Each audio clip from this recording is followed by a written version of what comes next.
那经过这段时间的使用呢，我也在反思我自己对于传统的纸质笔记的执念到底还有没有价值。那今天这个视频呢，就跟大家分享一下我的一些想法。Hello，大家，今天这个视频呢，我给大家分享一下过去几周时间我对于现在的 AI 工具 OpenCloud 以及传统纸质笔记本记录形式的一些思考。在节前呢，我做了一期视频给大家介绍我是如何用2个多小时的时间速通 OpenCloud，从0到1呢打通了一个社交媒体运营的工具。那么春节期间呢，我也一直在用 OpenCloud，并且呢把它部署到了我的几台服务器上面。它们分别对应不同的项目，每一台服务器有2到4个项目，有些是个人的项目，然后还有一些呢是产品的开发。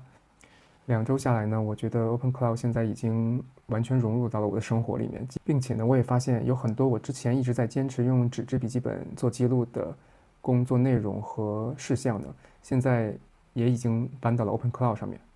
这在前几年是并没有出现的，因为之前不论是用 Notion 这种工具，还是在电脑端做一些产品规划，它仍然有很高的设计门槛，我们需要做一个很复杂的模板才能够变得很轻松，那这个设计的过程是非常痛苦的。但是现在因为有了 OpenCloud， 它几乎可以实现你任何的产品设计的需求，你只需要用自然语言告诉它就可以了。因此，每一个人都可以做自己的 App。那经过这段时间的使用呢，我也在反思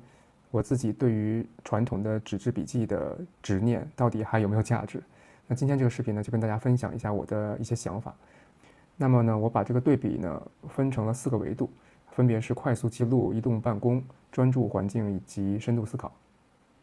之前看过我视频的小伙伴知道，我会平时携带这样一个小巧、很薄，而且带一个折叠笔的笔记本，做日常的快速记录，包括1周的日程也在上面。那对我来说呢，因为使用手机这种设备，你打开手机，打开一个 APP， 然后专门切换到某一个笔记本下面去做记录，这个过程是非常繁琐的，而且会浪费很多时间。因此，在这种电子设备盛行的时代呢，用一个传统的纸质笔记本可能更方便、更直接一些。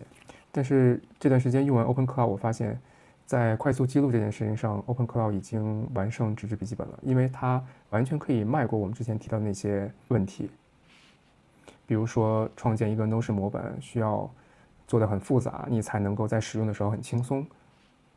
现在，如果你真的需要这样一个模板的话，你只需要跟 OpenCloud 说就可以了。在沟通的过程中，它完全可以实现你各种各样复杂的需求。快速记录这件事情上，之所以能够完胜一个传统的纸质笔记本，不光是因为这种工具的便捷性，而恰恰是因为它已经超出了工具这个概念，就是它确实能够方方面面的帮你处理日常事务，除了物理层面的一些工作以外。因此，我们以前在用传统的纸质笔记做记录的时候，它之所以能够快速记录，是因为我们并不需要做更多后续的整理。也许你临时有了一个点子，这个点子是跟这一周或这个月做的某一件工作有关。那么这个事情做完之前呢，你可以频繁的去翻看当时的想法，协助你做下一周的计划。但是这件事情结束以后，不会有人有时间和精力去把当时的内容誊写到电子设备上，或者这其实就是一个工具思维，我们仍然在用一个个单独的孤立的工具去完成我们要做的事情。可是 OpenCloud 这一类个人助理的功能，它可以随时记下你在某一个项目跟他讲的话，它可以保存一个完整的记忆点，作为你的第2大脑存在。那么当你日后再继续跟他探讨相关的主题的时候呢，他仍然会想起之前讨论的一些原则和方向，那么给你一些提示。那么第2点对比呢，是移动办公的能力。在节前呢，我曾经做过一个小工具叫做 TAR， 然后也做了一期视频介绍。其实那个工具呢，现在来看就是一个非常雏形版本的 OpenCloud。它的开发初衷痛点和 OpenCloud 创始人的这个开发初衷几乎是一致的，就是要做一个随时随地可以直接通过沟通就完成产品开发、项目开发，甚至各种各样的项目管理的工具。在做 TAR 这个小工具的时候呢，一个非常重要的痛点就是希望能够在移动过程中随时随地的沟通项目。现在我们用 OpenCloud 可以非常方便的跟任何已经关联的项目去对接，可以随时随地让它帮你出报告、做分析，或者是更新网站，甚至是做量化策略的交易。我也一直在用 OpenCloud 做产品开发，最近在做一个 AI 规划的产品，实际上就是把我已有的日常管理思路和方法论腾挪到了 AI Agent 上面，以一个机器人助理的形式呈现。那么用户呢，可以跟它非常直观的聊天，在聊天过程中呢，规划教练会不断引导用户以一个科学的方式去做他的日常规划，不论是1到4年的这种长期规划，还是最近1周的短期规划。那这个产品呢，我自己也在用。第一个项目就是做这个 Vlog 的规划，不论是选题、具体的方向、脚本，以及排期和拍摄，这些东西都是在跟规划教练沟通中形成的。说到第3点，专注环境，我觉得这一点是最难评判的，因为纸质笔记本以及 OpenCloud 这样的工具，它们都有各自很强的特点。那么先说纸质笔记本，作为一个物理层面的隔绝，纸质笔记本肯定能够给你提供非常好的专注度。当你把电子设备静音，放置在勿扰模式，关上电脑，打开你的笔记本去做具体的规划的时候，你很难被其他事情打扰。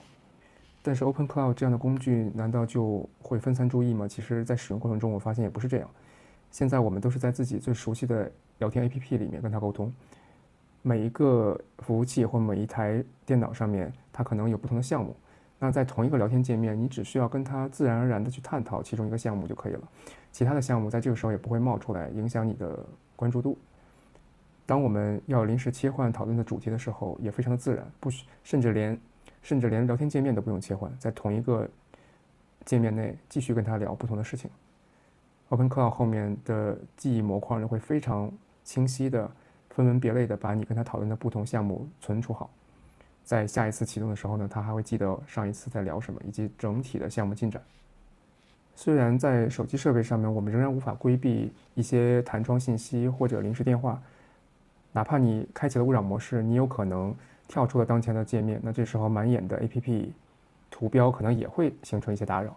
但是这就不是 OpenCloud 的问题了，它是手机这个载体本身的原罪。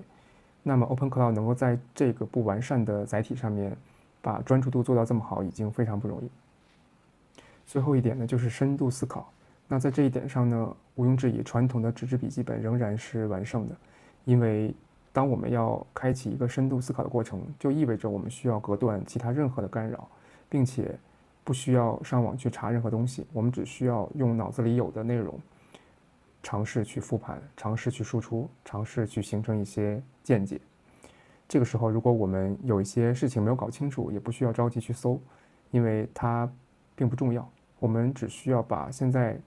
已知的内容、能想到的事情，慢慢的梳理出来。那在这个过程中呢，也许我们就会得到一些更客观、更跳脱的观念，对已有的一些想法可能会产生一些批判性的思考。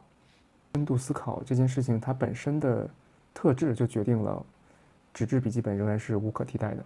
那今天的分享就到这儿了。那之前提到的我正在做的日程规划助理这个工具，如果你感兴趣呢，可以在下方留言，我把链接发给你。那今天视频就到这儿了，下期我们再见，拜拜。